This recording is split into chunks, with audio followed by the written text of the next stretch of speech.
but this is the Spider-Man movie from recent memory that I think has aged gracefully. And you can't say the same, even going back to 2021 with No Way Home and the CGI of it all and like the plot holes of that movie.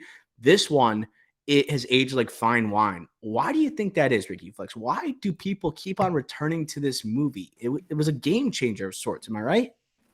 Yeah, and a big part of that is the animation. The going away from the 2D, that motion blur, and then going to the motion smearing, like the comic book look, is like the main reason I would say.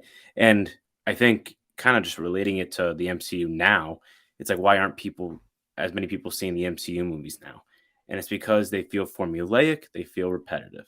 This is one of those things that isn't that at all. Like, yes, like we have the origin Peter Parker story in here, but they use that to their advantage to differentiate themselves inside of the movie, which makes it so impressive. So it's something that we have a comfortability with, the Spider-Man character, yet they differentiate themselves on an animation and look aesthetic point of view, but also from a storytelling point of view. And that's something that is very hard to find as we see all these legacy sequels and these IP driven studios trying to take advantage of that, of their IP in non-creative original ways, unlike this movie. I think that was well said, Ricky Flex. Well done. I think Thank I you, agree thank you. with you on pretty much all fronts. This movie felt unique, fresh, and felt like it was ripped from the panels of Stan Lee's comics himself.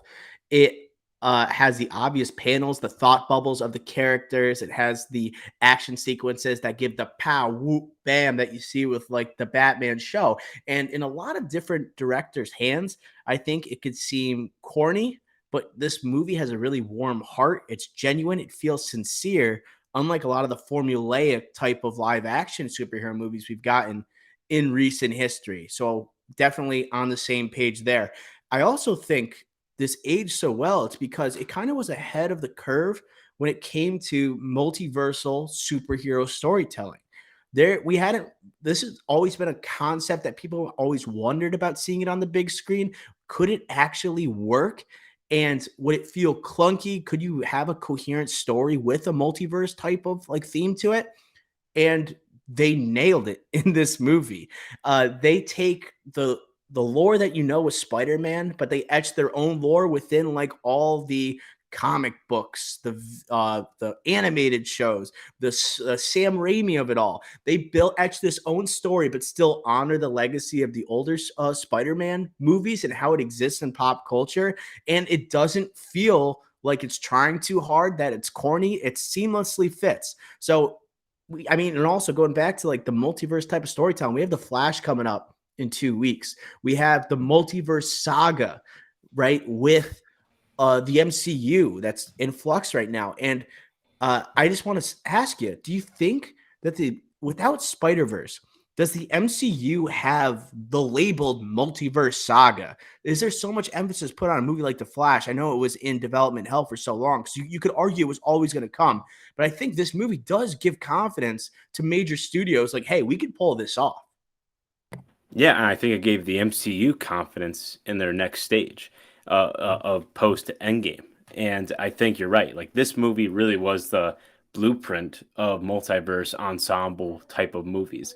And yes, like that could be a weakness at times, like we might talk about. But I think overall, like when you look at a franchise of IP and characters around it from all different backgrounds, this movie really sets it up where it has a commonality where you could make it work and really help drive your plot forward in your movie and eventually a franchise. And I think where we'll see in this next movie, where next two, I should say, we'll continue to see that even with more Spider-Man and men slash women, and not even getting these ensemble back, which is unique for a franchise because usually they rely on characters that were in that original ensemble, the core, like the people that you see for the first time, and we're not going to see any of them except Gwen and Miles, most likely, And Peter B. Parker.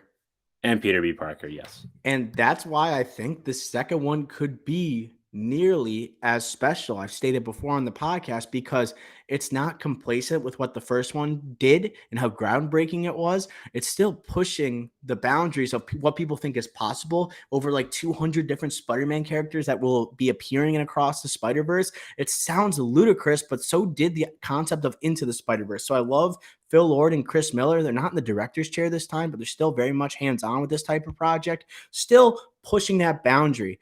And thinking about the MCU, they must be licking their goddamn chops till they get their hands on Miles Morales, because you know it's inevitably going to come. But what makes this interesting, people had wanted to see Miles Morales for a long time in movie form. We've seen franchise after franchise with Peter Parker, right? With all the 3 Spider-Men that show up in No Way Home. And people have been wondering since Miles Morales debuted in the comics, when is he going to get his love? And I don't think Marvel was anticipating that potentially we're going to have a continuation of a multiverse type story from an animated to live action form. They probably thought we were going to build up an origin within the Marvel Cinematic Universe, but like with the multiverse saga as a label, as a stage in the MCU, it feels almost like they're waiting to introduce Miles Morales. It just seems like that's like the subtitle of the multiverse saga, the entrance of Miles Morales. It feels like that is on the way. And as we keep going with Peter Parker, Tom Holland, like he's going to be making his 4th movie in the MCU. We're just waiting for that transition at this point. Tom Holland, like pretty much hinting at he'll play this character as long as they want him to.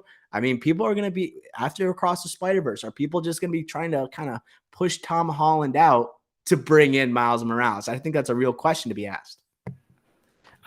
Looking at Tom Holland's career right now, I definitely think he wants to keep hanging on to Spider-Man for dear life.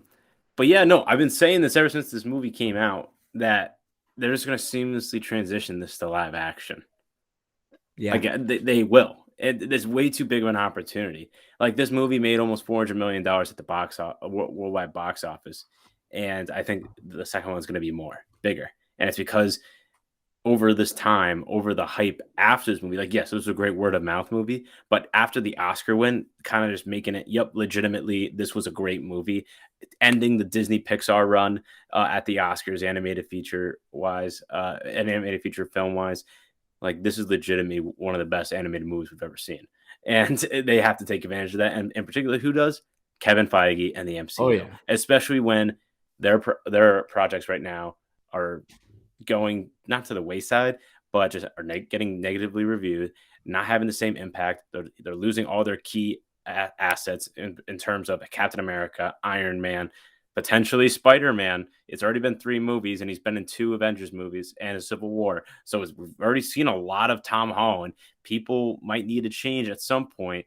And you know what? What's your most prized property? Why do you always want to buy Spider-Man from Sony? Because that's your most prized possession. So it's bound to happen. And the great thing is you already have this perfect setup origin story for you. So you don't need to waste time and try to think of a creative way to bring Miles Morales in. They already did it all and brought you the hype. All you got to do is just seamlessly cast the right people and then just continue the story. They already did the hardest parts. Yeah, you don't have to worry about building up that origin. The audiences has a familiarity. The movies and the character is already warmly received. You don't have to worry about that as much, especially with the newest MCU projects, trying to have these younger heroes that are trying to like fill the shoes of the original 6 Avengers, and like they are failing miserably just because the task is so tall. And a lot of people have been talking about like Secret Wars as a way that we can be reintroduced to older characters like the older Fantastic Four, the older X-Men, the older Spider-Man, reintroduced, I should say, but at least introduced to the MCU. I think one thing you could do is have like this very new, fresh face rather than the old one that people have been looking forward to with Secret Wars, and introduce Miles Morales. I think that is that's the date to circle for when Miles Morales enters the MCU when Secret Wars comes out.